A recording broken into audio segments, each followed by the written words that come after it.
Ciao, sono Anna, ho 47 anni e da quasi 20 anni lavoro nel mondo del turismo.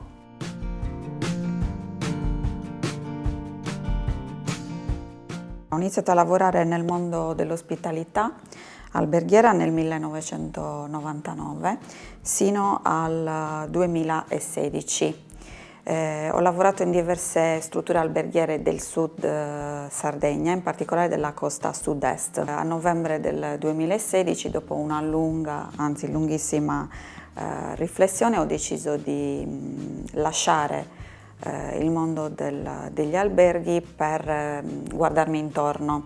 Diciamo che mi sono resa conto di avere le batterie un po' scariche, avevo necessità di capire che cosa ci fosse nel turismo oltre l'alberghiero, per cui ho deciso appunto di interrompere la collaborazione con l'hotel con il quale stavo lavorando per iniziare qualcosa di nuovo.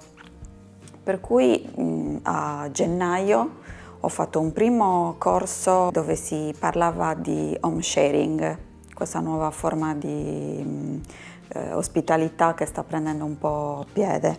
E poi per caso ho iniziato un percorso di orientamento al centro per l'impiego. Dico per caso perché io ho un'amica che lavora al centro per l'impiego e mi aveva appunto parlato di questi percorsi di orientamento, per cui mi ha indirizzato verso il centro per l'impiego di Cagliari e lì ho conosciuto un mondo di cui ignoravo assolutamente l'esistenza.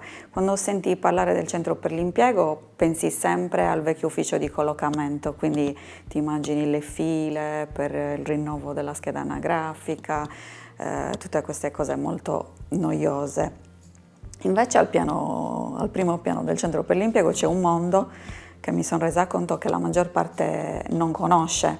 Quindi io ho iniziato questo percorso che si è svolto in circa 2 mesi. Ho fatto 6 chiacchierate con la dottoressa Salis, Francesca, con la quale ho iniziato proprio dal mio curriculum. Mi ha aiutato a riscrivere il mio curriculum, non limitandomi però solo esclusivamente a dire da tale giorno a tale giorno ho lavorato in questa struttura e ho fatto questo e questo, ma mi ha spinto e invogliato a rielaborarlo in chiave moderna, diciamo, cercando di mettere in risalto soprattutto quelle che sono le capacità, le abilità, le competenze che in tutti questi anni avevo maturato. Dopodiché Francesca mi ha indirizzato verso la collega che è la dottoressa Girini, che si occupa della creazione di impresa, e con lei ho fatto un altro mini percorso partecipando a diversi seminari che lei ha tenuto e che avevano proprio come oggetto la creazione di impresa. Con la dottoressa Gerini abbiamo parlato di quella che era la mia idea di impresa nel mercato non più alberghiero ma extra alberghiero. Ha analizzato quello che era il mio progetto di base, mi ha dato tutta una serie di consigli e poi mi ha suggerito appunto di partecipare ad alcuni di questi seminari che lei teneva, che sono ovviamente seminari informativi che ti danno un'idea di quello a cui dovrai lavorare.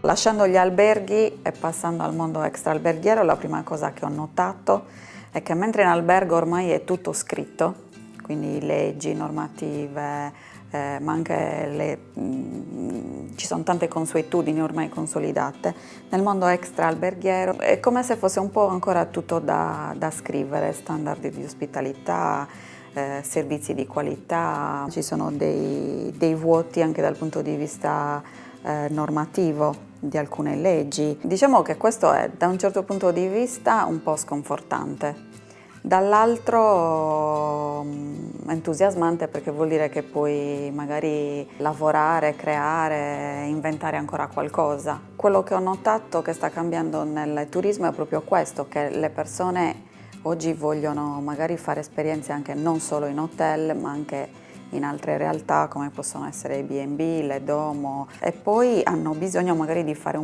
avere un po' più di contatto con le persone del posto. Anch'io sto ancora studiando il mercato e cercando di capire esattamente come muovermi.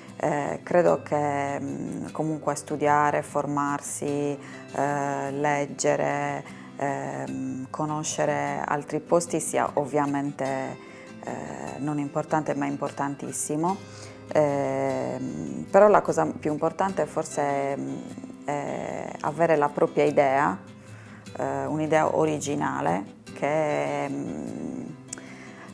vada un po' fuori dai soliti schemi. L'importante è che si faccia sempre qualcosa in cui si crede, che ti piace, anche perché lavoriamo talmente tante ore al giorno che quindi è importantissimo fare sempre qualcosa che ci piace. Detto questo, vi saluto. Ciao e buon lavoro.